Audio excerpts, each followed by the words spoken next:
نحمده ونستعينه ونستغفره ونعوذ بالله من شرور أنفسنا ومن سيئات أعمالنا من يهده الله فلا مضل له ومن يضلله فلا هادي له أشهد أن لا إله إلا الله وحده لا شريك له وأشهد أن محمدا عبده ورسوله أما بعد فإن خير الحديث كتاب الله وخير الهدي هدي محمد صلى الله عليه وسلم وشر الأمور محدثاتها وكل محدثة بدعة وكل بدعة ضلالة وكل ضلالة في النار. اللهم صل على محمد وعلى آل محمد كما صليت على إبراهيم وعلى آل إبراهيم إنك حميد مجيد. اللهم بارك على محمد وعلى آل محمد كما باركت على إبراهيم وعلى آل إبراهيم إنك حميد مجيد. فأعوذ بالله السميع العليم من الشيطان الرجيم. قل يا أيها الناس إن كنتم في شك من ديني فلا أعبد الذين تعبدون من دون الله ولكن أعبد الله الذي يتوفاكم وأمرت أن أكون من المؤمنين وأن أقم وجهك للدين حنيفا ولا تكونن من المشركين.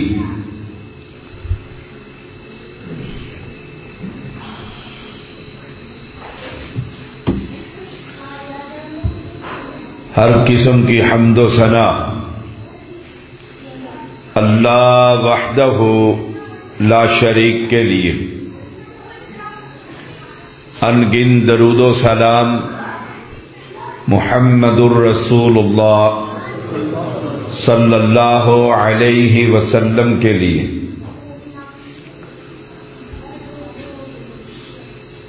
سورۃ یونس ہے، آیت نمبر 104. اللہ کریم نے پیغمبر علیہ السلام کو فرمایا، قل کہہ دیجئے، یا ایھا الناس اے لوگو. دنیا انسانیت سے خطاب ہے، صرف مسلمانوں سے نہیں، یہودیوں اور عیسائیوں سے نہیں، مکہ کے مشرکوں سے نہیں، ساری دنیا کے لوگوں سے اللہ کریم پیغام دے رہا ہے. اے لوگو، اعلان کر دیجئے، پیغمبر کو فرمایا، اے لوگو، ان کنتم فی شک من دینی، اگر تمہیں میری دین، میری شریعت، میرے طریقے میں شک ہے. شک کا معنی پتہ نہیں یہ پیغام سچا بھی ہے کہ نہیں.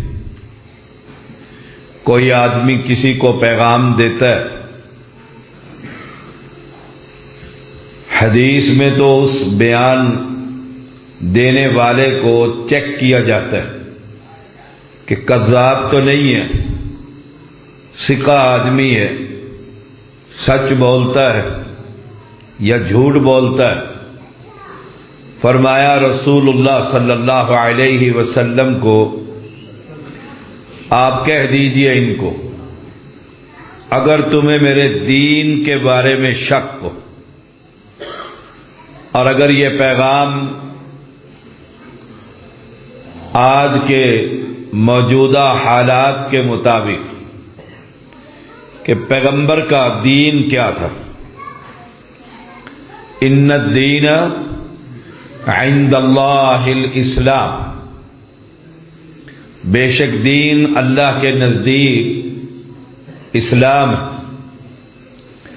وَمَن يَبْتَغِ غَيْرَ الْإِسْلَامِ دِينًا فَلَن يُقْبَلَ مِنْهُ، اسلام کے علاوہ کسی اور شریعت پر کوئی چل کر آئے گا، رب فرماتا ہے میں اس کی وہ نیکی کبھی بھی قبول نہ کروں گا۔ اسلام کیا ہے؟ اسلام میں سب سے پہلے یہ عقیدہ ہے، اللہ کی توحید، اللہ کی کبریائی۔ ابھی آپ نے آذان سنی تو پہلا کلمہ کیا تھا؟ اللہ اکبر، اللہ سب سے بڑا، اس کی کبریائی اور بڑائی کائنات میں کوئی بھی بیان نہیں کر سکتا۔ کیسی کبریائی ہے، کیسی بزرگی ہے، جیسے اس کی شان کو لائق۔ فرمایا رسول اللہ صلی اللہ علیہ وسلم نے 7 آسمان ہیں، ایک آسمان کی موٹائی 500 سال کے برابر ہے۔ پہلے آسمان سے دوسرے آسمان تک پہنچنے کے لیے 500 سال کی مسافت درکار ہے۔ ایسے ہی چلتے چلے جائیں، 7 آسمان ہے، اس کے اوپر پھر سمندر ہے۔ رب کی کبریائی کے کیا کہنے، اس سمندر کے اوپر اللہ کا عرش ہے۔ آپ اور میں ہر نماز کے بعد آیت الکرسی فرد نماز کے بعد پڑھتے ہیں، اس میں کیا ہے؟ وسع کرسیہ السماوات والارض، اللہ کی جو کرسی ہے وہ 7 آسمانوں اور 7 زمینوں سے بڑی، اور وہ اللہ کے قدم رکھنے کی جگہ ہے۔ اللہ کی کبریائی کے کیا کہنے، جیسے اس کی شان کو لائق ہے اللہ ویسا ہی بڑا۔ اللہ پر ایمان ہم اہل اسلام کو لانا چاہیے۔ کائنات کے اندر سب سے بڑی ہستی لا الہ الا اللہ، وہ اللہ کی ذات، اللہ کا ذاتی نام صرف اللہ۔ یہی پیغام جب مکہ کے لوگوں کو دیا، قبر پرستوں کو دیا، یا ایھا الناس ان کنتم فی شک من دینی، وہ بتوں کی عبادت کرتے تھے، ہاتھوں سے تراشتے، بت بناتے، کسی بھی انسان کی شکل اختیار کرتے اور اسے بیت اللہ میں رکھ دیتے، پھر اس کی عبادت کرتے۔ رسول اللہ صلی اللہ علیہ وسلم جب تشریف لائے، آپ نے پہلا پیغام یہی دیا، لا الہ الا اللہ، کہ اللہ کے سوا تمہارا کوئی معبود برحق نہیں۔ کچھ لوگ یہ ترجمہ کرتے ہیں لا الہ الا اللہ کہ اللہ کے سوا کوئی خالق نہیں، اللہ کے سوا کوئی مالک نہیں، یہ کلمے کا ترجمہ صحیح نہیں۔ کلمے کا معنی کیا ہے؟ لا الہ الا اللہ، اللہ کے سوا تمہارا معبود برحق کوئی نہیں جس کی عبادت کی جائے۔ مکہ کے لوگ غیر اللہ کی عبادتیں کرتے تھے، پتھروں کو، اور وہ پتھر خالی پتھر نہیں تھے۔ صحیح بخاری میں آتا ہے نوح علیہ السلام کی قوم کے 5 بڑے صالح، نیک، بزرگ، نمازی، تہجد گزار، ان 5 کو اٹھا کر پہلے ان کے مرنے کے بعد ان کے مجسمے بنائے کہ انہیں دیکھ کر ہم اللہ کو یاد رکھیں گے۔ وہ بزرگ فوت ہو گئے، اگلی جو نسل آئی انہوں نے باقاعدہ بت بنا کر رکھ دیے، اور تیسری نسل نے آ کر انہی کو سجدے، نذریں، نیازیں، چڑھاوے، سب کچھ چڑھانا شروع کر دیا۔ تو رسول اللہ صلی اللہ علیہ وسلم کو اللہ تعالی نے بھیجا اور کہا جائیے اور قوم کو پیغام سنائیے کہ یہ پتھر کے بت کچھ نہیں کرنے کے قابل، کچھ نہیں کرنے کے قابل۔ فرمایا اگر تمہیں شک ان کنتم فی شک من دینی، میری دعوت میں شک ہو کہ اللہ کے علاوہ کوئی معبود برحق نہیں، میری دعوت میں شک ہو کہ قبر پر سجدہ حرام ہے، میری دعوت میں شک ہو کہ بتوں کے سامنے جھکنا حرام ہے، میری دعوت میں شک ہو کہ یہ سننے کے قابل نہیں، یہ دیکھنے کے قابل نہیں، تو پہلا اعلان یہ ہے فلا اعبد الذین تعبدون من دون اللہ، جن کی تم اللہ کے علاوہ عبادت کرتے ہو میں اس عبادت کا انکاری۔ تو مسلمان کا پہلا کام کیا ہے؟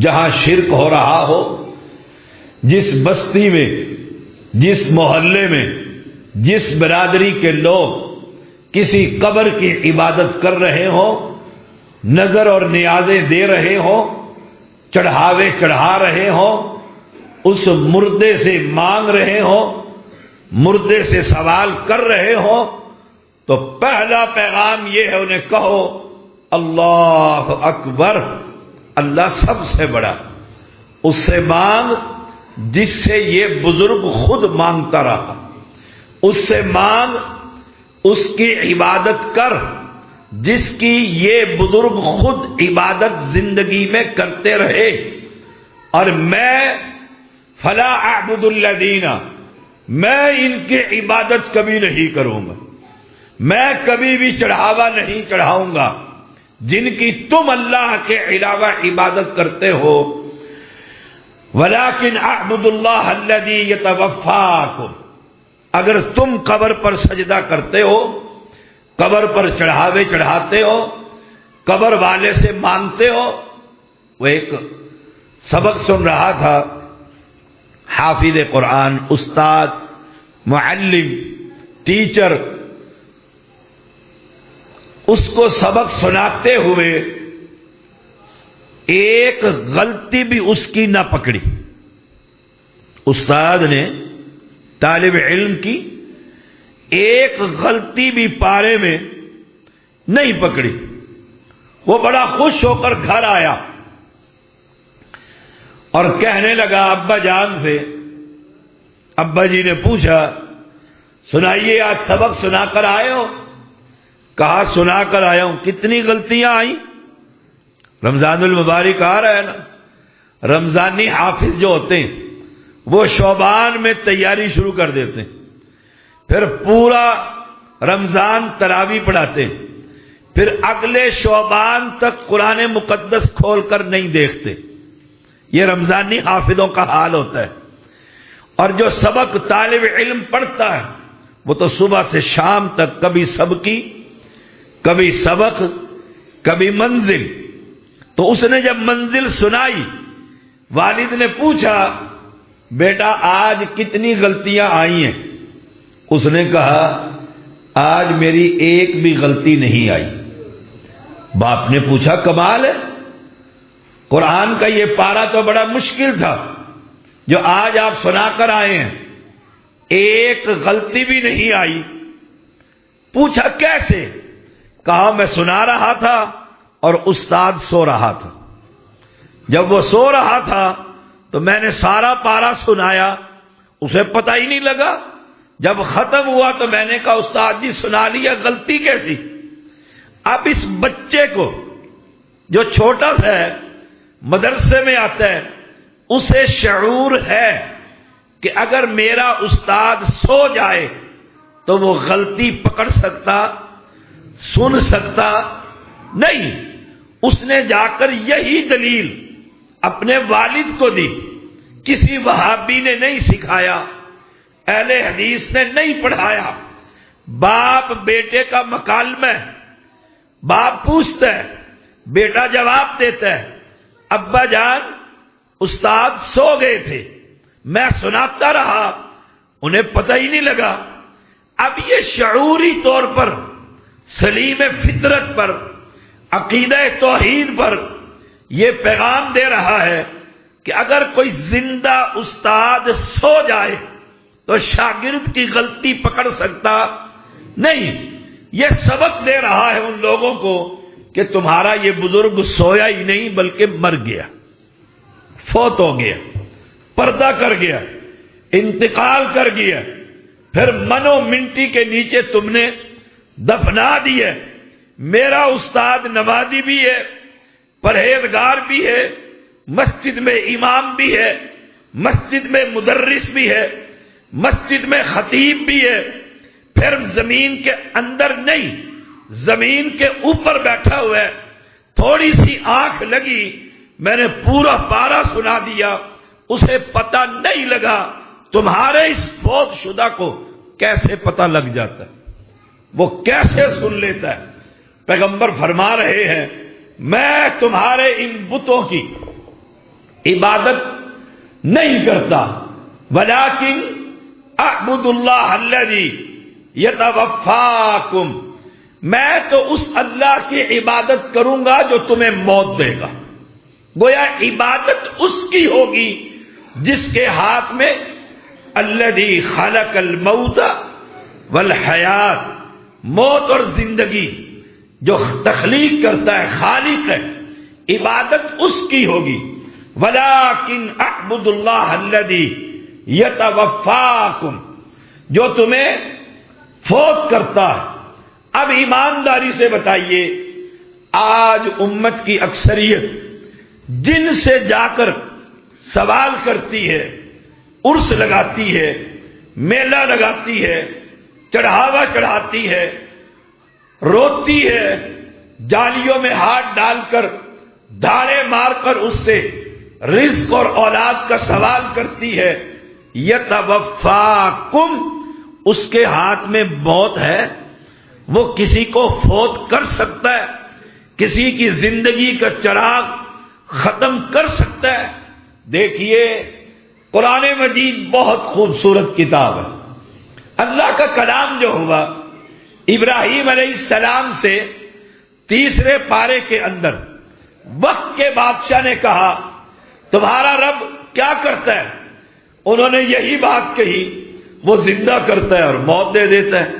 اس نے جیل میں سے جو قیدی تھا جس کے موت کے آرڈر تھے اسے آزاد کر دیا، اور چلتے رہا ایک بندے کو قتل کر دیا، کہا یہ تو میں بھی کر دیتا ہوں۔ ابراہیم علیہ السلام سمجھ گئے کہ موٹے عقل کا آدمی ہے۔ ابراہیم علیہ السلام نے فرمایا میرا رب وہ ہے جو سورج کو مشرق سے نکالتا ہے، کل صبح کو تو سورج مغرب سے نکال، فَبُهِتَ الَّذِي كَفَرَ۔ قرآن کہتا ہے حیران رہ گیا، بھئی سورج پر کنٹرول کون کر سکتا؟ سورج نکلتا ہی مشرق سے ہے، مغرب میں غروب ہوتا ہے، تو کہا اعلان یہ ہے تم مغرب سے نکال پھر تجھے رب مانا جائے، کوئی کام ایسا کر کر دکھاؤ۔ یہی بات پیغمبر نے کہی، وَلَٰكِنْ أَعْبُدُ اللَّهَ الَّذِي یتوفاکم، میں عبادت اس کی کروں گا، اس اللہ کی، یتوفاکم جو تمہیں فوت کرتا ہے۔ گویا عبادت اس کی ہوگی جس کے ہاتھ میں موت و حیات۔ میں چیلنج سے کہتا ہوں، دنیا کا کوئی انسان، وہ سید ہو، غیر سید ہو، بزرگ ہو، ولی ہو، نبی ہو، امام الانبیاء ہی کیوں نہ ہو، کوئی کسی کو موت دے سکتا نہیں۔ موت تو دیکھیے، کلا، قرآن کہتا ہے ہرگز نہیں، اذا بلغت التراقی، جب جان ہنسلی تک، یہ ہنسلی ہوتی ہے، ہنسلیوں تک پہنچے گی، کلا اذا بلغت التراقی، وقیل کہا جائے گا من راق، کسی دم جھاڑ کرنے والے کو بلاؤ، بلاؤ کسی کو۔ کیوں؟ ڈاکٹر نے جواب دے دیا، ڈاکٹر کہتے ہیں کچھ نہیں ہو سکتا، جواب دے دیا، حکیموں نے جواب دے دیا، اب کسی مولوی کو ہی لے آؤ، وکیل من راق، کسی کو کہو سورۃ یاسین پڑھے، آیت دم کرے، وکیل من راق، کلا اذا بلغت التراق۔ اور یہ کیفیت، یہ قرآن مجید سورۃ قیامہ 29واں پارہ، کلا اذا بلغت التراقی وقیل من راق، ہر بندے کے ساتھ جب جان نکلتی ہے پیروں سے، پھر اوپر آتی ہوئی جب یہاں ہنسلی پر پہنچتی ہے تو شدت تکلیف، بندہ کہتا ہے کوئی ہے جو دم ہی کر دے، شاید اللہ کے کلام سے کچھ آرام آ جائے۔ وقیل من راق وظن انہ الفراق، اور یقیناً جدائی کا وقت آ گیا، اب نہ رکی، وظن انہ الفراق والتفت الساق بالساق، جو وہاں موجود تھے نا، بیٹے، بھائی، اولاد، خامد، بیوی، موت کے وقت وہ کیا کرتے ہیں؟ پنڈلی کو پنڈلی کے ساتھ اکٹھا کر دیتے ہیں۔ جب ایک پنڈلی سے جان نکلی، اب وہ ہلنے کے قابل نہیں ہے، یہاں پر اگر چڑھی ہوئی ہے شدت تکلیف سے تو نیچے اترنے کے قابل نہیں ہے۔ پھر ذمہ دار، سمجھدار حاجی راشد صاحب اس کے پاؤں پکڑ کر دونوں پنڈلیوں کو جوڑ دیتے اور پھر دونوں انگوٹھوں پر کپڑا باندھ دیتے۔ کیوں؟ اگر آج آگے پیچھے ہو گئی، نہلاتے ہوئے، دیکھتے ہوئے یہیں پر اکڑ جائے گی، پھر ساتھ مل سکے گی نہیں۔ آئے ہائے ہائے، والتفت الساق بالساق الی ربک یومئذ المساق، اب چلنے کا وقت آ گیا، چلو اپنے رب کی طرف۔ یہ جو کیفیت ہے یہ اس بزرگ پہ گزری ہے؟ جی گزری تو ہے۔ سید کو نہلایا تھا، جی نہلایا تھا، اس کی پنڈلیاں باندھی تھی، جی باندھی تھی، تو پھر جو خود اپنی زندگی کو نہ بچا سکے تو پیغمبر کہہ رہے ہیں وَلَٰكِنْ أَعْبُدُ اللَّهَ الَّذِي يَتَوَفَّاكُمْ، میں تو اس اللہ کی عبادت کروں گا جو تمہیں موت دیتا ہے۔ فیصلہ کر لے، نظر عبادت، نیاز عبادت، سجدہ عبادت، رکوع عبادت، قیام عبادت، توکل عبادت۔ اب جس کے ساتھ ہم نے توکل کیا ہوا ہے وہ کسی کو موت دے سکتا ہے؟ نہیں۔ پھر قرآن کہتا ہے وَمَن يَتَوَكَّلْ وَتَوَكَّلْ عَلَى الْحَيِّ الَّذِي لَا يَمُوتُ، بھروسہ اس پر کر، اس زندے پر جسے کبھی موت نہیں آئے گی۔ گویا جسے موت آ جائے، جس کو شیر کھا جائے، جو دریا میں ڈوب جائے، جس کا مقبرہ بن جائے، جس کی قبر بن جائے، جسے جنازے کے لیے اعلان کر دیا جائے، اس کی عبادت ہو سکتی نہیں۔ وَأُمِرْتُ أَنْ أَكُونَ مِنَ الْمُؤْمِنِينَ، اور مجھے حکم دیا گیا میں ایمان والا بن جاؤں۔ سب سے پہلے میں اہل ایمان کی نشانی کیا ہے؟ وہ رب کے علاوہ کسی اور کی عبادت کرتے نہیں۔ جو رب کے علاوہ کسی اور کی عبادت کرتے ہیں، وہ پشتن پاک کی کریں، وہ حسین رضی اللہ تعالیٰ کے گھوڑے کی کریں، وہ کسی درخت کی کریں، وہ کسی پتھر کی کریں، وہ انگوٹھیوں کی کسی کی بھی عبادت کریں، تو قرآن کہتا ہے وہ مومن نہیں ہے۔ مومن وہ ہے جو عقیدہ توحید پر ہے۔ نمبر 2، وَأَنْ أَقِمْ وَجْهَكَ لِلدِّينِ حَنِيفًا، فرمایا آپ اپنا چہرہ سیدھا دین کی طرف یکسو ہو کر رکھیں، وَلَا تَكُونَنَّ مِنَ الْمُشْرِكِينَ، مشرک نہ ہو۔ پیغمبر کو کہا جا رہا وَأَنْ أَقِمْ وَجْهَكَ لِلدِّينِ حَنِيفًا، جو دین ہے، جو شریعت ہے۔ اب سوال یہ پیدا ہوتا ہے دین کیا ہے؟ دین کیا ہے؟ جس کی طرف پیغمبر کو یکسو ہو کر، حنیف ہو کر حکم دیا گیا ہے کہ آپ اپنا چہرہ سیدھا رکھیں دین کے لیے، یکسو ہو کر، اور مشرکوں میں سے نہ ہو۔ وہ دین کیا ہے؟ یاد رکھیے گا، دین دنیا میں نہیں بنایا جاتا۔ کوئی عالم، کوئی مفتی، کوئی مدرس وہ دین بنانا شروع کر دے، حالات کے تحت مسائل اخذ کرنا شروع کر دے، تو وہ شریعت ہوتی۔ شریعت کیا ہوتی؟ دین کیا ہوتا ہے؟ جو آسمان سے اترتا ہے۔ دین کیا ہوتا ہے؟ جو آسمان سے اترتا ہے۔ آسمان سے کیا اترا؟ قرآن۔ آسمان سے کیا اترا؟ قرآن۔ آسمان سے کیا اترا؟ قرآن کی شرح محمد الرسول اللہ صلی اللہ علیہ وسلم کی احادیث صحیحہ، بس اس پر قابو ہو جائیے۔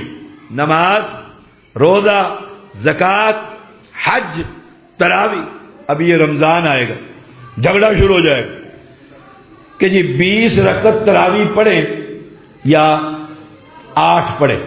اہل حدیث کہیں گے 8 پڑھیں، دوسرے کلمہ پڑھنے والے کہیں گے 20 پڑھیں۔ پھر ان کا خطیب کہے گا دیکھو کل رب کے پاس جاؤ گے، رب نے کہا 20 لے کر آؤ، تو 8 والے 12 کہاں سے لے کر آئیں گے؟ بات تو عقل کی ہے۔ اور اگر 20 والوں سے 8 مانگی، ہم 12 اپنے پاس سٹور میں رکھ لیں گے، 8 اللہ کو دے دیں گے، تو ہم تو ہر حال میں ٹھیک رہے۔ بات عقل کو بھی لگتی ہے، لیکن یاد رکھیے گا شریعت اور دین اللہ کے ہاں ایک ہوتا ہے کوانٹیٹی، ایک ہوتا ہے کوالٹی۔ اللہ کے ہاں کوالٹی دیکھا جاتا ہے، کوانٹیٹی نہیں۔ ایک بندے نے عشاء کے بعد نماز شروع کی، ایک ٹانگ پر کھڑا ہو کر مسجد میں کھڑا ہے۔ امیر المومنین عمر بن خطاب رضی اللہ تعالی عنہ گزرے ہیں، انہوں نے دیکھا اہل کتاب میں سے ایک بندے نے ٹانگ اٹھائی ہوئی ہے، عبادتیں کر رہا ہے۔ آپ رونے لگ گئے۔ شاگرد نے پوچھا کیوں رو رہے ہیں؟ فرمایا محنت بھی کر رہا ہے، اللہ اسے کچھ بھی نہیں دے گا۔ محنت بھی کر رہا ہے، اللہ اسے کچھ نہیں دے گا۔ کیوں؟ کہ جو شریعت تھی نا، دین اپنی مرضی کا نہیں، دین وہ ہے جو آسمان سے اترا ہے۔ محمد الرسول اللہ صلی اللہ علیہ وسلم کی زوجہ محترمہ، مسلمانوں کی ماں امی عائشہ رضی اللہ تعالی عنہا فرماتی ہیں رمضان ہوتا یا غیر رمضان، رسول اللہ صلی اللہ علیہ وسلم 11 رکعتیں پڑھا کرتے۔ رمضان ہوتا یا غیر رمضان، 8 تراویح، 3 وتر، 11 رکعتیں پڑھتے۔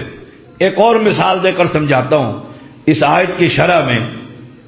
وَأَنْ أَقِمْ وَجْهَكَ لِلدِّينِ حَنِيفًا، آپ صلی اللہ علیہ وسلم کا دروازہ کھٹکا، آپ کے 3 طالب علم آئے، امی عائشہ رضی اللہ تعالی عنہا یا کسی اور ہماری والدہ ام المومنین میں سے کسی سے پوچھا پیغمبر کی طرز زندگی، رات کیسی ہوتی ہے، دن کیسا ہوتا ہے وہ بتاتی رہی۔ ان میں سے ایک بندے نے کہا میں آج کے بعد روزہ نہیں افطار کروں گا، روزے رکھتا ہی رہوں گا۔ اب ایمانداری سے بتائیے روزہ رکھنا ثواب ہے؟ کتنا ثواب ہے آپ کو پتہ ہے؟ فرض کا تو ثواب کا ہمیں پتہ ہی نہیں، نفل کا پیغمبر اسلام نے فرمایا ایک نفلی روزہ اگر اللہ کے ہاں قبول ہو جائے تو 70 سال کی مسافت کے برابر اللہ اس روزے دار کو جہنم سے دور کر دیتا۔ اور فرضی اس کا تو بتایا ہی نہیں، الصوم لی وانا اجزی بہ، وہ تو رب کو پتہ ہے۔ نفلی روزہ تو اس نے کہا میں روزے پر روزہ رکھوں گا۔ یہ تو پیغمبر ہیں، امام کائنات ہے، حبیب کبریا ہے، ان کو تو تھوڑا سا عمل بھی کافی ہے۔ ہم تو امتی ہیں، ہمیں ان سے آگے چل کر کرنا چاہیے۔ تو دوسرے نے کہا عورت جو ہے نا یہ ایک مصیبت ہی ہوتی ہے، بیوی پریشان کرتی ہے، بچے ہوتے ہیں، کما کر لاؤ، شادی نہیں کروں، جان چھڑاؤ، اکیلا رہوں گا، اللہ کی عبادتیں کروں گا۔ یہ تینوں سوال کر کے چلے گئے تو آپ صلی اللہ علیہ وسلم تشریف لائے۔ جب تشریف لائے امی نے بتلا دیا اللہ کے پیغمبر فلاں فلاں آیا تھا، اس نے کہا میں روزہ ہی افطار نہیں کروں گا، ساری زندگی روزے رکھوں گا۔ اس نے کہا میں شادی نہیں کروں گا۔ تیسرے نے کہا میں مسجد سے نہیں جاؤں گا، نمازیں ہی پڑھتا رہوں گا، اپنی اپنی مرضی۔ اب انہوں نے، اب مجھے یہ بتلائیے ان کی نیت خالص تھی کہ نہیں؟ صحابی کی نیت میں شک کرنا اپنا ایمان برباد کرنا ہے۔ نیت خالص تھی، ثواب کا ڈھونڈ رہے تھے، جنت کے متلاشی تھے۔ فرمایا جنت کے متلاشیوں کو آپ مسجد میں تشریف لے گئے، سب کو جمع کیا۔ جمع کرنے کے بعد تینوں کو ٹارگٹ نہیں بنایا۔ معلم دیکھو، استاد تو کہتا ہے کھڑا ہو جا حاجی راشد، کھڑا ہو جا حمزہ، کھڑا ہو جا، نہیں، آپ نے فرمایا کچھ لوگ آئے، میرا طریقہ پوچھا اور کس نے کہا شادی نہیں کروں، وہ تینوں بیٹھے ہوئے تھے۔ پتہ تو لگ گیا ہماری شکایت لگ گئی ہے، لیکن لوگوں کے سامنے ان کو چھپا کر رکھا، پردہ رکھا۔ مومن مومن کا آئینہ ہے، پردہ ہے۔ آپ شیشے کے سامنے کھڑے ہوں، میں کھڑا ہوں، وہ بتا دیتا ہے رومال ٹھیک نہیں، ٹوپی ٹھیک نہیں، بال الجھے ہوئے ہیں، لیکن وہ زور سے چیختا نہیں۔ مومن مومن کا آئینہ ہے۔ آپ صلی اللہ علیہ وسلم نے فرمایا بھائی کچھ آئے تھے اور کہہ رہے تھے ایک بات یاد رکھو، میں نے روزہ بھی رکھتا ہوں، میں افطار بھی کرتا ہوں۔ روزے دار کو سمجھا دیا کہ اگر تو روزہ ہی رکھے گا تو نبی سے آگے بڑھ جائے گا، آگے بڑھ جائے۔ میں نے شادیاں بھی کی ہیں، میری بیویاں بھی ہیں، بچے بھی ہیں، میں نمازیں بھی پڑھتا ہوں، نفل بھی پڑھتا ہوں، تہجد بھی پڑھتا ہوں، سو بھی جاتا ہوں۔ اس نے کہا تھا میں سوؤں گا ہی نہیں، ساری رات تہجد، سونا ہی نہیں ہے۔ تینوں کی تربیت کی، ساتھ فرمایا فمن رغب عن سنتی فلیس منی، میری سنت سے جو آگے بڑھے گا اس کا میرے دین اور مجھ محمد سے کوئی تعلق نہیں۔ ایک اور مثال سن لیجئے، آپ کا ایمان تازہ ہوگا۔ رسول اللہ صلی اللہ علیہ وسلم نے فرمایا، امام ترمذی حدیث کو لے کر آئے، فرمایا چلو بھائی جہاد کے لیے چلے جاؤ۔ جمعرات کا دن تھا، کہو چلو جہاد کے لیے جاؤ، فلاں فلاں فلاں نامینیٹ کیا، جہاد کے لیے بھیج، سارے چلے گئے۔ صبح آپ صلی اللہ علیہ وسلم خطبے کے لیے تشریف لائے۔ پیغمبر کے ایک شاگرد عبداللہ بن رواحہ رضی اللہ تعالی عنہ وہ مسجد میں بیٹھے ہوئے، سوچئے گا ذرا، وہ مسجد میں بیٹھے ہوئے، آپ کی نگاہ پڑی خطبہ دیتے ہوئے، آپ نے فرمایا عبداللہ تمہیں تو میں نے کل بھیج دیا تھا، تم یہاں کیسے؟ کہنے لگے اللہ کے پیغمبر جمعے کا خطبہ رک گیا۔ اس سے بھی یہ بات ثابت ہوئی آدمی آپس میں گفتگو نہیں کر سکتے جمعے میں، خطبے کے دوران خطیب مقتدی سے کوئی سوال جواب کر سکتا ہے۔ آپ نے فرمایا قم یا عبداللہ، کھڑا ہو جا، وہ کھڑے ہو گئے۔ تمہیں تو میں نے کہا تھا جاؤ۔ فرمایا اللہ کے پیغمبر میرے پاس 2 اونٹنیاں بڑی پلی ہوئی ہیں، جوان ہیں، کھلا کھلا کے موٹی تازی کر رکھی ہیں، آج وہ جہادی قافلہ میرے ساتھیوں کا فلاں بستی میں پڑاؤ کرے گا، وہاں پر میں اس نیت سے، نیت دیکھیں، ہم کہتے ہیں حرج جی کیا ہے، حرج جی کیا ہے، کھانا رکھ کر قرآن پڑھا جا رہا ہے، حرج کیا ہے؟ پیغمبر علیہ السلام کو فرماتے ہیں، صحابی عرض کرتے ہیں اللہ کے پیغمبر 2 اونٹنی ہے، میں نے سوچا جہاد پہ جا رہا ہوں شہید ہو جاؤں گا، کوئی پتہ ہے؟ اس ڈر سے میں نے سوچا جمعے کا دن ہے، مبارک دن ہے، مسجد نبوی ہے، امام میرے محمد ہے صلی اللہ علیہ وسلم۔ کتنی خوبصورت سوچ ہے، زندگی کی آخری نماز میں پیغمبر کے پیچھے پڑھ لوں گا، اور جو آپ نے حکم فرمایا تھا کہ چلے جاؤ، میری 2 اونٹنی ہے، ایک پر بیٹھوں گا، وہ تھکے گی، دوسری پر بیٹھ جاؤں گا، فلاں بستی میں ان کا پڑاؤ ہے، میں صبح سے پہلے ان کو بھی پکڑ لوں گا۔ دونوں کام ہو گئے، مسجد نبوی ہو گئی، امام آقا ہو گئے، جمعے کا دن ہو گیا۔ یہ نصیبے کس کس کے؟ وہ تو چلے گئے، میں جمعے کا ثواب، نبی کی مسجد، نبی امام اور جہاد کا ثواب بھی پورا مل جائے گا۔ ٹھیک کیا کہ غلط کیا؟ سوچ لو، سوچ لو۔ نیت کہتے ہیں جی دیکھو نیت میری بڑی اچھی ہے، نیت بڑی اچھی ہے، اور پیغمبر کو کہا جا رہا ہے وَأَنْ أَقِمْ وَجْهَكَ لِلدِّينِ حَنِيفًا، دین کی طرف سیدھا ہو جا، حنیف یکسو ہو کر۔ اب اس نے اپنی سوچ سے شریعت بنائی، نیت بہت عمدہ ہے، مسجد سب مسجدوں کی سردار ہے، بیت اللہ کے بعد اس کا نمبر ہے، اور امام سارے انبیاء کا امام ہے، کتنی خوبصورت نماز ہے۔ لیکن پیغمبر نے ہم سب کے لیے ایک سبق دیا ہے۔ عبداللہ کو کہا عبداللہ جو کل میرا حکم سن کر چلے گئے تھے نا، تو اگر یہ سارے پہاڑ سونے کا بنا کے زمین اور آسمان کے اس خلا کو سونے سے بھر کر سب رب کے راستے میں دے دے، وہ جو ثواب ان کو ملا تھا تمہیں کمی نہیں مل سکتی۔ کیوں؟ دین وہ ہوتا ہے جو پیغمبر ارشاد فرماتے۔ ہم نے اپنے گھروں سے دین بنانے شروع کر دی، ویسے کہیں گے اللہ اکبر، اللہ سب سے بڑا ہے۔ جب اللہ بڑا ہے، اس نے شریعت اتاری ہے، تو وہ شریعت سب سے بڑی ہے۔ وَلَا تَكُونَنَّ مِنَ الْمُشْرِكِينَ، اور آپ مشرکوں سے نہ ہو۔ گویا شریعت سازی، شریعت بنانا، یہ شرک کرنا۔ پیغمبر کو کہا جا رہا ہے شریعت سازی نہ کریں، اور ایک جگہ پر تو پیغمبر کو بھی کہہ دیا۔ آپ دیکھیں ہمارے ہاں کے بزرگوں نے فرمایا، ہمارے ہاں کہتے ہیں بزرگوں نے فرمایا، بزرگ سر آنکھوں پر، ہم بزرگوں کے گستاخ نہیں ہیں، ہم با ادب لوگ، ادب کرنا جانتے ہیں، عقل مند ہیں، تعلیم یافتہ ہیں، پڑھے لکھے ہیں، شریعت کے طالب علم ہیں، کسی بھی بزرگ کے بارے میں گستاخی کا تصور بھی نہیں کر سکتے، بزرگ سر آنکھوں پر۔ لیکن دیکھو شریعت سازی بزرگوں کو نہیں دے سکتے۔ شریعت ساز کون ہے؟ اللہ، اس نے شریعت بنائی ہے، اور لانے والا کون ہے؟ جبریل امین علیہ السلام، اور سنانے والے کون ہیں؟ محمد الرسول اللہ صلی اللہ علیہ وسلم۔ شریعت وہ ہے، اللہ نے قرآن میں کہا وَلَوْ تَقَوَّلَ عَلَيْنَا بَعْضَ الْأَقَاوِيلِ لَأَخَذْنَا مِنْهُ بِالْيَمِينِ ثُمَّ لَقَطَعْنَا مِنْهُ الْوَتِينَ فَمَا مِنْكُمْ مِنْ أَحَدٍ عَنْهُ حَاجِزِينَ۔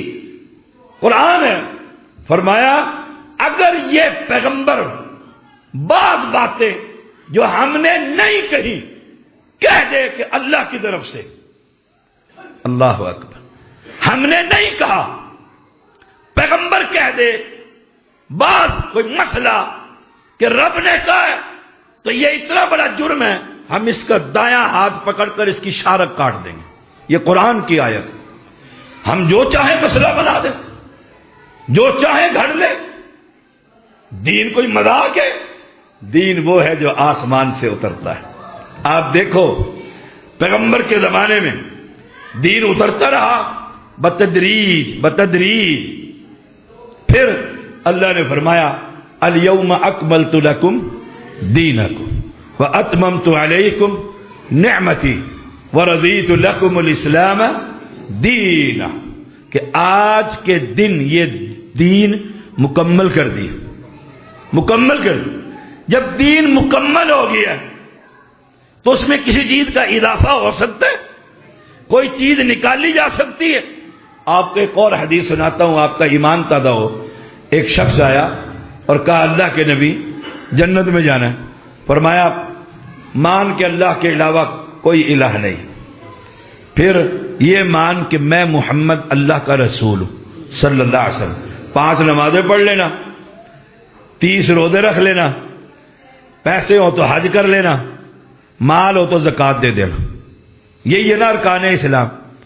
اس نے کہا ہائے واللہ لا ازید علی ھذا شیئا ولا انقص منہ، میں جو شریعت آپ نے مجھے بتائی ہے نہ کمی کروں گا نہ زیادتی کروں، نہ کمی کروں گا نہ زیادتی کروں گا۔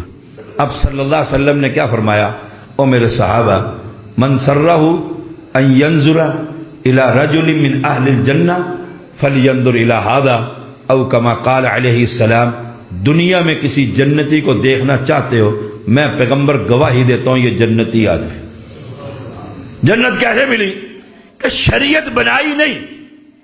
یہ آپ نے الیکشن لڑا ہے نا، ووٹ دیے ہوں گے آپ نے، کرسی کو دیے، پی پی کو دیے، وہ کیا ہے پی ٹی آئی کو دیے اور نون کو دیے، پتہ نہیں کیا کیا بیماری ہیں ملک کے اندر، ان سب کو آپ نے دیے نا۔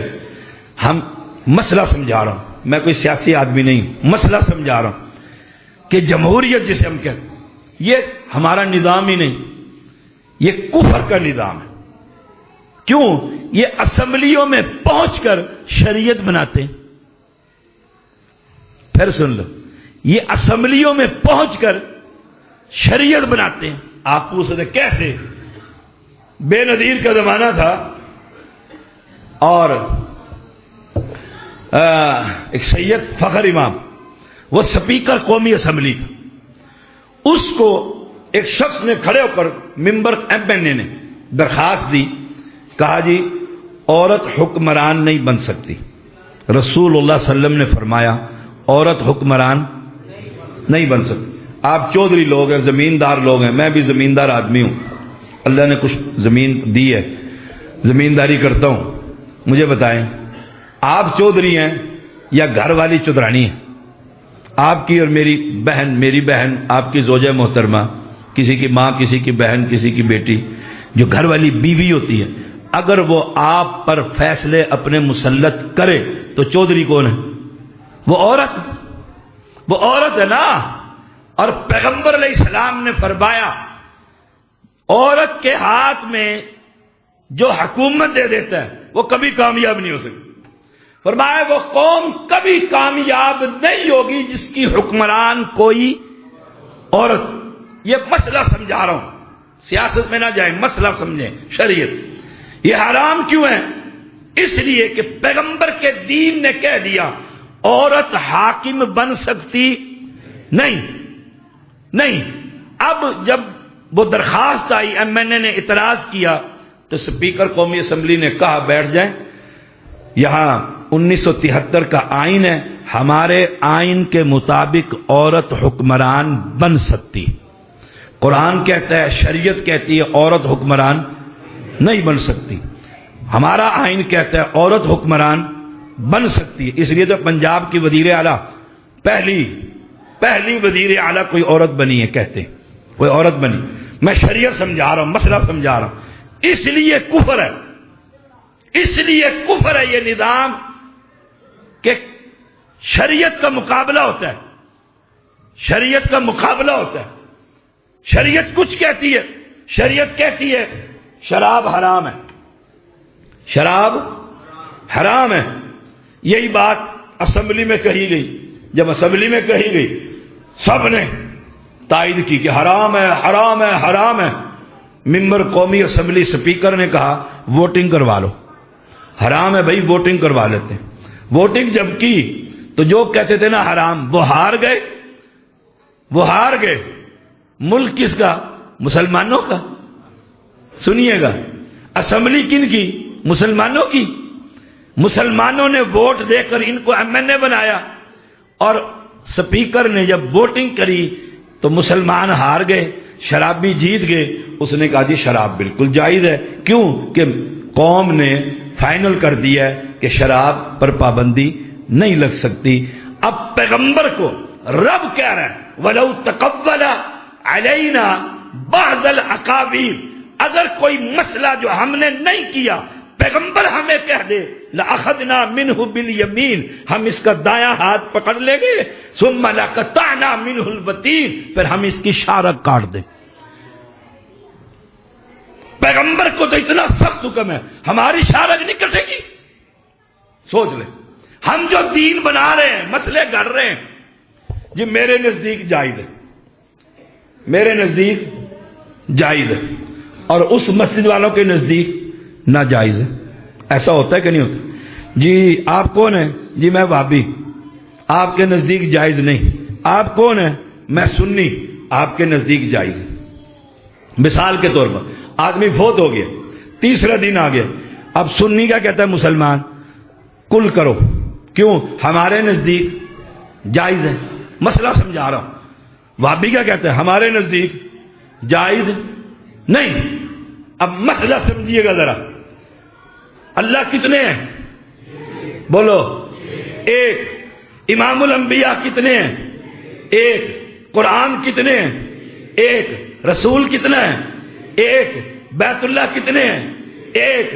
مسجد نبوی کتنی ہے؟ ایک۔ اسلام کتنے ہیں؟ ایک۔ جب قرآن ایک، اسلام ایک، نبی ایک، اللہ ایک، بیت اللہ ایک، مسجد نبوی ایک، تو پھر مسئلہ بھی ایک ہوگا، دو ہو سکتے نہیں۔ اس کے نزدیک جائز ہے تو وہابی کے نزدیک بھی جائز ہے، وہابی کے نزدیک حرام ہے تو سنی کے نزدیک بھی حرام ہے۔ یہ جو ہم نے مسئلے گھڑ لیے، اللہ کو تو پھر بڑا ماننا ہی نہیں۔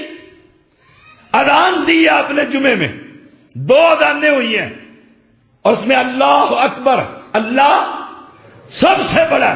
اللہ کہتا ہے میں نے شریعت بنائی، میں نے پیغمبر کے ذریعے اپنے بندوں کو سنائی، اب بندوں نے اپنے اپنے مسئلے گھڑ لیے ہیں تو ان کی شارک رب نہیں کاٹے گا؟ کٹ رہی ہے، کشمیر شارک کٹ رہی ہے، فلسطین میں بچے کٹ رہے ہیں، معیشت تباہ ہو گئی ہے، ملک دیوالیہ ہو گیا ہے، چوروں ڈاکوؤں نے حکومتیں بنا لی ہیں، کٹ رہے ہیں نا، عذاب نہیں آ رہا اللہ کا۔ اس کی وجہ کیا ہے؟ ہم رب کو اللہ مانتے ہی نہیں۔ اگر ہمارا یہ ایمان ہو اللہ اکبر، اللہ سب سے بڑا ہے، تو شادی کے دن کنجر نچائیں گے؟ سوچئے گا، ہم نماز پڑھنے لگے جمعے کی، اللہ اکبر، کیا کہتے؟ اللہ سب سے بڑا ہے۔ جب اللہ سب سے بڑا ہے، مسجد میں بڑا ہے، باہر بڑا نہیں۔ سوچو، میں دعوت فکر دے رہا ہوں، جب آپ نماز پڑھ رہے ہیں، اذان سنی، تکبیر سنی، مصلی پر آ گئے، پیچھے امام کے کھڑے ہو گئے، سب نے کہا، کیا کہا؟ اللہ، اللہ سب سے بڑا ہے۔ تو خوشی کے موقع پر اللہ بڑا نہیں ہے؟ کہ نہیں مولانا صاحب ذرا مہربانی کرے نا، کنجر نچا لینے دے بیٹا، ایک ہی ہے شادی، روز روز ہوگی۔ کرتے ہو کہ نہیں کرتے؟ جی برادری کا منہ نہیں رکھنا، اگر روٹی نہ کھلائی میت پر تو ناک کٹے گی، برادری ناراض ہوگی کہ ہمارا کھاتا رہا مرنے پر، اب اپنی ماں مری ہے تو روٹی نہیں دیتا۔ اس سے بڑا جرم اور ظلم کوئی ہے کہ باپ کی ماں کی لاش پڑی ہو اور ادھر قورمے پک رہے ہو؟ اللہ کو بڑا مانتے ہو؟ اللہ کو بڑا وہ مانتا ہے کہ ماں مر گئی، باپ مر گیا، کوئی روٹی نہیں، اپنے اپنے گھروں میں جاؤ اور جنازہ پڑھنے کے لیے آ جاؤ، قبرستان میں آ جاؤ، دعا کر لے گے، اللہ ان کو معاف کر دے، بس یہ شریعت ہے۔ باقی سارا برادری ازم اور رسم و رواج ہے۔ گویا یہ مسلمان رب کو بڑا مانتا۔ فیصلہ کر لیں، شادی ہے، غمی ہے، خوشی ہے، بچہ پیدا ہوا ہے، کاروبار میں برکت ہوئی ہے، مربع زمین کا خریدا ہے، ایکڑ میں سے فصل زیادہ ہو گئی ہے، خوشی کے موقع پر میں کیا کروں؟ رب کو بھول جاؤں؟ پیغمبر اور پیغمبر کے صحابہ کوئی خوشی ہوتی، قرآن کہتا ہے لَإِن شَكَرْتُمْ لَأَزِيدَنَّكُمْ، شکر کرو۔ شکر کرنے کا مطلب کیا؟ مسجد میں آ جا، اللہ تیرا شکر ہے تو نے مجھے بچہ دے دیا، اللہ تیرا شکر ہے تو نے مجھے صحت دے دی، مسجد میں پیسے دے دو، رنگ کروا دو، نلکے لگوا دو، غریبوں کی مدد۔ کوئی دین سمجھو، مذاق بنا لیے کہ جی اللہ سب سے بڑا ہے، بس یہی مسجد تک بڑا ہے۔ اس دروازے سے باہر نکلتے ہوئے آئے آخری بات، ٹائم ہو گیا۔ جن کا یہ ایمان اور عقیدہ ہوتا ہے نا اللہ سب سے بڑا ہے، اللہ سب سے بڑا ہے، وہ کسی کا مال کھاتے، سود کھاتے۔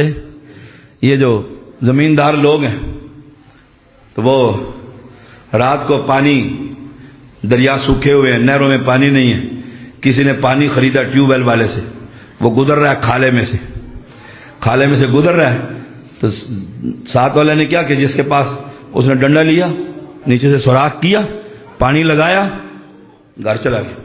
اور جس کا پانی ہے، جس نے پیسے دیے ہوتے ہیں، لگانے والا، بیچنے والا پانی مسلمان، وہ بھی کہتا ہے اللہ بڑا ہے، پانی لگانے والا، خریدنے والا مسلمان، جس نے ڈنڈا پھیر کر اپنی گندم کو پانی دے دیا وہ بھی کافر ہے، ہندو ہے، رشین ہے، جرمن سے آیا ہے۔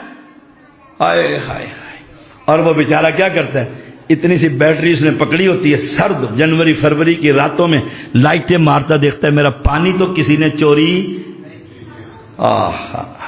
اللہ بڑا ہے، سوچ لو، سوچ۔ میں پٹھے کاٹتا رہا ہوں اپنی بھینسوں کے لیے، میٹرک کے بعد چھٹیاں ہوئی، ابا جی نے کہا یہ بھینسیں سنبھالو، نوکر کو ہٹا دیا، 3 مہینے تو پیسے بچیں۔ پھر ہم کیا کرتے ہیں، پٹھے کاٹنے کے بعد وہاں نشان لگا دیتے ہیں، چوری، ایسے ایل بنا دیتے ہیں، ایس، تاکہ کوئی چوری پٹھے کاٹے تو صبح کو کھرا۔ مسلمان ہے، اللہ بڑا ہے۔ اور جب اللہ بڑا ہوتا ہے، سن لو، جب اللہ بڑا ہوتا ہے، وہ بندہ کہتا ہے یہ میرا نہیں، اور وہ کہتا ہے یہ میرا نہیں۔ کیوں؟ کل رب کے سامنے کھڑا ہونا ہے، رب نے پوچھنا ہے کہاں سے آیا، کہاں سے آیا؟ کوئی مسلمان بنو، کوئی اسلام سیکھو، کوئی شریعت پر چلو۔ آج تو ہم دیکھتے ہیں، کہتے ہیں آپ نے دکان کھولی ہے جی، یہ داڑھی والے کے پاس نہیں جانا، چھرا پھیرتا ہے، چھرا، اس کے پاس چلا جاؤ جس کی داڑھی نہیں ہے، وہ پھر بھی کچھ چھری پھیرتا ہے، یہ چھرا پھیرتا ہے۔ اور پہلے رسول اللہ صلی اللہ علیہ وسلم کے ایک صحابی ہے، بس آخری حدیث، صحابی ہے، اس نے غلام کو کہا میں مصروف ہوں، جاؤ گھوڑا خرید لاؤ۔ سنیے گا، آپ کے بھینس خرید لاؤ، وڈیرے خریدتے ہیں نا بھینسیں، جس خوبصورت ہو، سینگ ایسے ہوں، تھن اس کے اتنے بڑے بڑے ہوں، اتنا دودھ دیتی، انہوں نے کہا جاؤ گھوڑا خرید لاؤ، گھوڑا خرید لاؤ۔ وہ 300 درہم میں گھوڑا خرید لایا۔ کہنے گے آقا یہ لو، یہ پیسے بھی لے لو، 300 روپے میں لے آئے۔ آپ نے گھوڑا دیکھا، کہا 300 روپے، گھوڑا تو بڑا قیمتی ہے۔ وہ مالک بھی آ گیا، اس کے چہرے سے اندازہ لگایا بیٹی بیمار ہے، اس کی مجبور ہے، خریداری مندہ ہے منڈی میں، تو اس بیچارے نے مجبوری میں، اس نے کہا صحابی کہتے او نوجوان گھوڑا تیرا ہے؟ جی۔ تو نے 300 کا بیچا ہے؟ 300 کا بیچا ہے؟ کہا جی۔ سودا ہو گیا؟ جی ہو گیا، لیکن یہ 300 کا تو نہیں ہے۔ وہ پریشان ہو گیا، کہے گا 250 کا ہے، 300 کا تو نہیں ہے۔ کہا کتنے کا؟ کہا 400 کا ہے۔ 100 بڑھا دیے، سودا ہو گیا تھا۔ باپ خرید کر لائے بھینس، اور بیٹا کہ بڑی سستی مار کے لے آیا، چوری کی ہوگی۔ وہ مالک بھی آ گیا، میری ہے، 1 لاکھ۔ نانا ابا جی یہ تو 1.5 لاکھ کی۔ ابا جی نے پھر بتھی بن دینی ہے، حرام کے پیسے ہیں، میں جب لاکھ کی لے آیا ہوں نا، تو کیوں کہتا ہے 1.5 لاکھ کی ہے؟ اے مسلمان کوئی اور ہوتے ہیں، ہم کوئی مسلمان ہیں؟ وہ پیغمبر کا صحابی مسلمان ہے، وہ جانتا ہے اللہ اکبر، اللہ سب سے بڑا ہے۔ انہوں نے کہا تو 400 کا ہے بھائی، وہ راضی ہو گیا۔ اس نے کہا جی 400 ہی دے دیں، کو منظور ہے؟ 400 منظور ہے؟ اس نے کہا جی بالکل راضی ہوں۔ اور میں نہیں، یہ تو 500 کا ہے، 500 کا ہے۔ اور وہ غلام پریشان ہو گیا، وہ بھائی واہ، میں 300 کا لایا ہوں اور مالک نے 500 کا کر دیا، میں سودا کر کے آیا ہوں۔ وہ بندہ کہتے جی 500 کا، 500 منظور ہے؟ اور میں منظور ہے، بس جی منظور ہے، دے دیں۔ اسے ڈر رہا ہے کہیں میں تو مذاق کر رہا تھا، میں تو مذاق کر رہا تھا۔ کہا نہیں بھائی دیکھو اس کے پاؤں بڑے اچھے ہیں، بڑا عمدہ گھوڑا ہے، سر کے اندر تاج ہے، سفید ہے، یہ تو بھائی 600 کا ہے۔ اللہ اکبر، 600 کا ہے۔ اس نے کہا جی 600 دے دیں۔ انہوں نے کہا نہیں بھائی اس میں فلاں خوبی بھی ہے، یہ تو عربی گھوڑا ہے، یہ تو 700 کا ہے۔ پھر تھوڑی دیر کے بعد کہا یہ لے 800 درہم۔ وہ تو لیتے ہی ہو گیا، کہاں 300 کا بیچا۔ غلام نے کہا سرکار کوئی درخواست کروں؟ کرو۔ کہا جی یہ کیسی سمجھداری اور عقل ہے، میں 300 کا خرید لایا، آپ نے 800 سے دے دیے۔ آپ نے فرمایا او نوجوان، وہ مسلمان آدمی، اس کے گھوڑے کی قیمت ہی 800 روپے ہے، تو سستا کیوں خرید کر لایا ہے؟ اگر اسی جگہ پر میں کھڑا ہوتا، گھوڑا میرا ہوتا، میں اتنے کا بیچتا۔ ہم تو منٹ میں لیتے ہیں، لاکھ کی گاڑی لینی ہے، بعد میں پتہ کریں گے چوری کی ہے کہ نہیں، پہلے تو پیسے دو نا، گڈی کے اندر کرو۔ کرتے ہو کہ نہیں کرتے؟ مسلمان ہے، اللہ بڑا ہے، اور اللہ بڑا صحابہ کے لیے تھا، آج بھی ہے۔ اگر ہم مسلمان بن جائے یہ پوری دنیا سنور جائے گی۔ وآخر دعوانا